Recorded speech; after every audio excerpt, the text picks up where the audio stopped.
Everyone. Who created this earth? Isn't it recorded that God created the heavens and the earth? Everyone. When the earth was first created, were there paths leading from one place to another? There were no paths established when the earth was first created. Then, how did the paths come to be? What was the process of creating them? When people traveled the same route back and forth toward a certain destination repeatedly, that route turned into a path.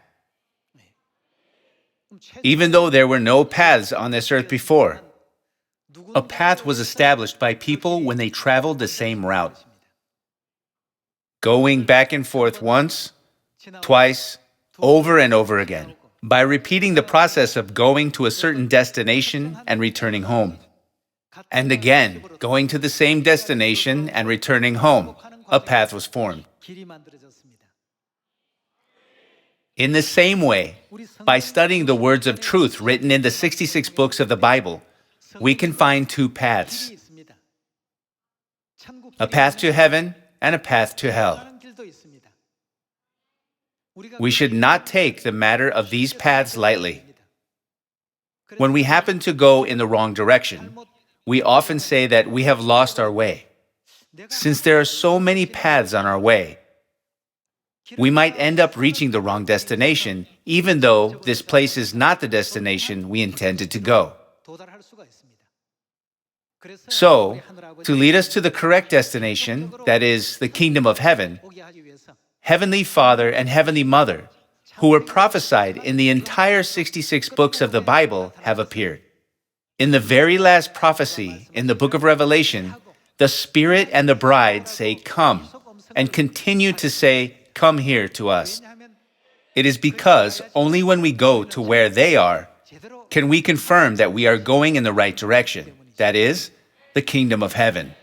When God made the path called the Sabbath day, we must follow that path of the Sabbath day to reach the kingdom of heaven. When God made the path called the Passover, we must run towards the kingdom of heaven following the path of the Passover. Don't you agree?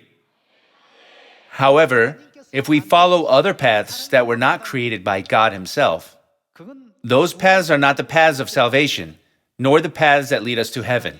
Satan has also created various paths, but those paths will lead us to eternal hell.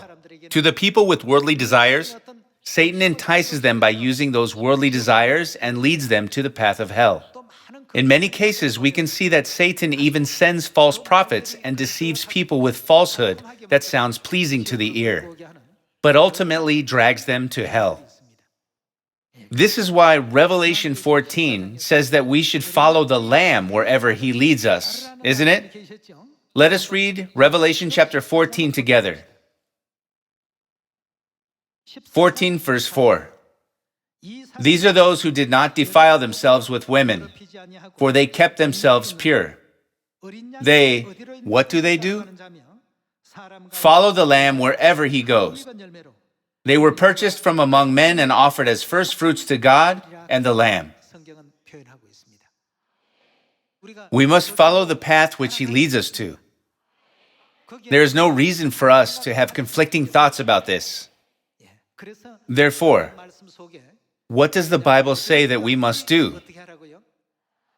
The Bible testifies that the people who follow the Lamb are the very people who can receive salvation in the end.